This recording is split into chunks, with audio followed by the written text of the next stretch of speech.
विजु जनता दल तरफ नित्य व्यवहार्य सामग्री जो दर वृद्धि घटी आज मुलतवी प्रस्ताव थिला एवं यही मुलतवी प्रस्ताव जो आसीला ता ऊपर मंत्री उत्तर रखिथिले जे नित्य व्यवहार्य सामग्री दर बढ़ी नाही एवं खाउटी माने असुविधा रे पड़ू नाहंती एवं खाउटी माने ओडिशा रे तांको पई जो दर जतिकी माननीय मंत्री आज आमको देले सही अनुसार दर खाउटी माने पाउचंती एवं खाउटी माने सुविधा रे रेट रे नित्य व्यवहार्य जिनस जेमती डाली चाउल हरड़ डाली परिवा पत्र तेल ए सब कथा को लेकिन से कहले जे दर ठीक अच्छे बोली आमे आज तांको कहिथिलु जे 2014 मसिया रे जतबेले मोदी सरकार आसिले सेतबेले से कहिथिले जे अच्छे दिन आएगा एवं तांकर स्लोगान थिला बहुत हुआ महंगाई का मार अब की बार मोदी सरकार जे 2014 मसिया रे से जतबेले आसिले जहाँ जहाँ तेल दर थिला क्रमागत भाव में आमे देखुचु जे तेल चाउल डाली लुण ये सब रेट क्रमागत भाव में बढ़ी बढ़ी चली बहुत बढ़ी डबल ट्रिपल हो गलानी रेट किंतु केंद्र सरकार एवं वर्तमान तो नुआ राज्य सरकार आसी नियंत्रण बाहर को ये रेट पलाउची आमे कहवा कथा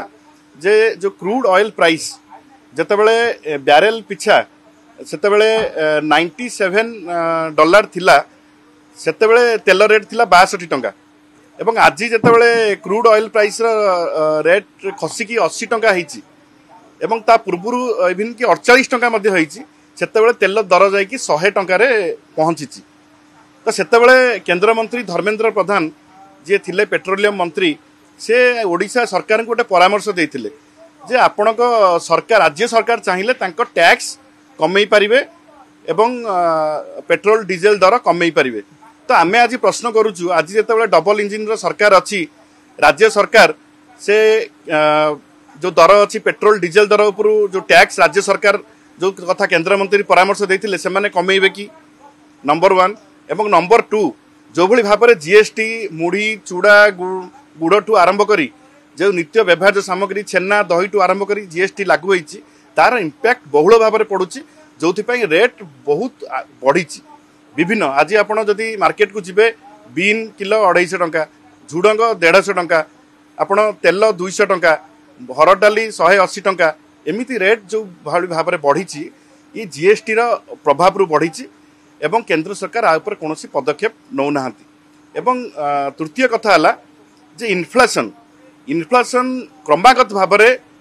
2021 22 22 23 23 24 रे 6 ऊपर इन्फ्लेशन रोची जोटा को कि आरबीआई मध्य दुख प्रकाश करछि जे एते इन्फ्लेशन रहिबा उचित नुह किंतु इन्फ्लेशन दिन को दिन बढ़िबार लागिछि एवं आमे मध्य आज कहिथिलु जे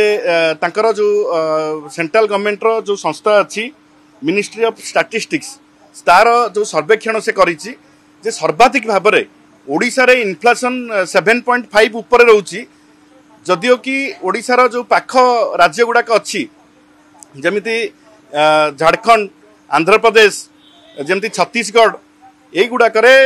5% 5 पॉइंट समथिंग रोची इन्फ्लेशन जेतेबेले ओडिशा रे इन्फ्लेशन अधिका रोची जोथिपाई नित्य व्यवहार्य सामग्री एवं परिवा पत्र रेट बहुत अधिका रोची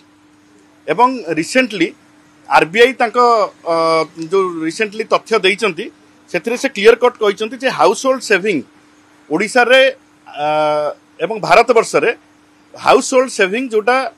25% थिला 2010 मसिया रे सेटा एबे 5.1% को आछि जोटा कि 50 वर्ष मध्य रे सबुठारु कम हाउस होल्ड सेविंग्स जीडीपी को जाइछि तो एई भली जो परिस्थिति हेइछि एवं या संगे रे हमर जो टंकार रेट डॉलर तुलना रे जो भली भाबरे खसुछि जेतेबेले मोदी सरकार दायित्व नेले सेतेबेले 63 टंका थिला गोटे डॉलर रो मूल्य एबे आसिकी 84 टंका ऊपर हेलानी।